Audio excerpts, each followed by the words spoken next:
everybody. Welcome back to the Vinyl Junkie Record Shop. My name is Mike, and today it was a pretty exciting day in the world of heavy music as Iron Maiden debuted or premiered their new single, The Writing on the Wall, today. They've been dropping some hints for it over quite a bit of time now. So I just wanted to do a quick video on my impressions of the song. Off the top, I was really surprised when I first heard the opening guitar riffs and thought, man, that's really something different that Maiden is doing. I think it's a really fresh approach to some songwriting. Some people are even saying that it has a kind of a southern rock feel. I wouldn't go so far as to call it southern rock, but Iron Maiden hasn't done a lot of guitar writing that is based in the blues. And I think a lot of that could be because of Adrian Smith and some of the writing that he did on his most recent project with Richie Kotzen. And man, this is just a fantastic album. And it shows a side of Adrian Smith that you don't get from Iron Maiden, and it's deeply rooted in the blues. So man, I really, really like the core guitar riff, and while it's really bluesy, and it does have some of that, it does have a southern kind of vibe to it. It retains that I call it the Iron Maiden UK sound that just kind of encompasses that whole kind of Scottish and Irish sounding tone that we get in a lot of Iron Maiden songs. The lyrics, it's a kind of a cryptic story about the state of the world, as a lot of the music that we're getting today. So, I mean, Bruce has, his thing to say is his take on the state of things. And if you've watched the accompanying video, it's a very interesting video to go along with the song. I think it's a great song. I think the songwriting is definitely fantastic. You can tell that it's a Smith Dickinson song, and I like that it has a much different flavor than what we traditionally get from classic Iron Maiden. I hope there's more of that diversity to the inevitable upcoming album. But as much as I like the song, and I think the performances are all on par, I'm constantly and again disappointed with what I think is a lackluster production by Kevin Shirley. I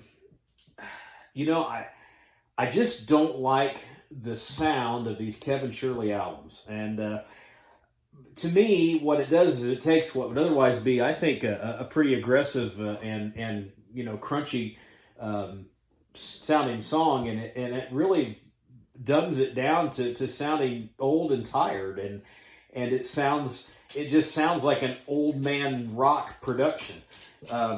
And I just think about what Iron Maiden today could sound like sonically if they would enlist the help of some of these more metal-oriented producers that are out there.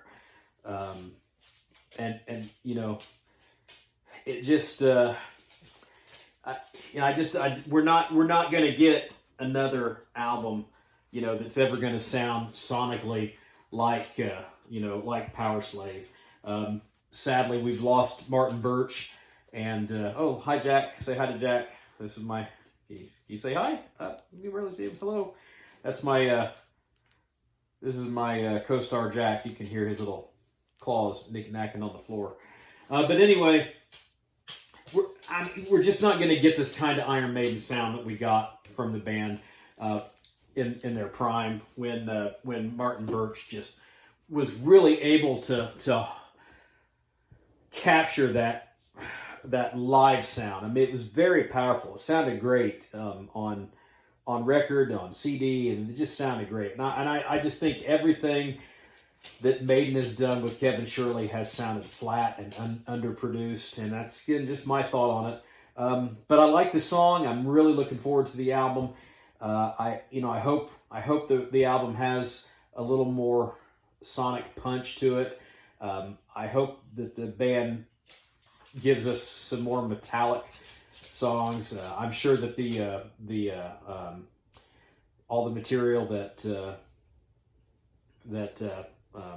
Steve Harris writes is going to be, classic Maiden sounding. But I really like this song. I think it's a different approach. It's something that we wouldn't expect from Maiden, and I really like the blues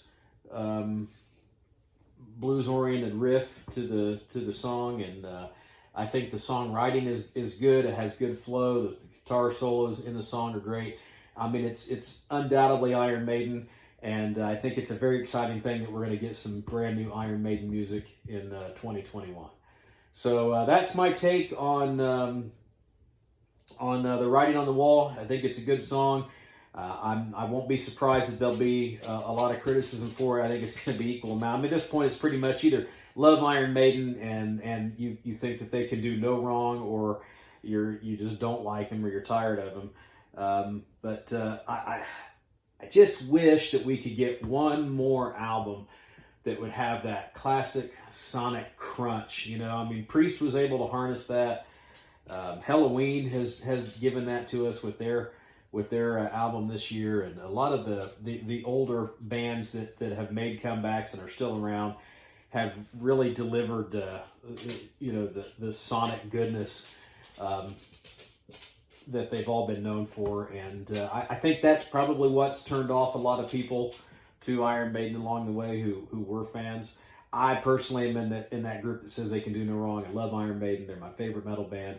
I think it's a great song, and I can't wait to get the album. So be sure to follow up with them, and when that album does hit the light of day, run to your local record shop and pick it up, and just enjoy it while we can.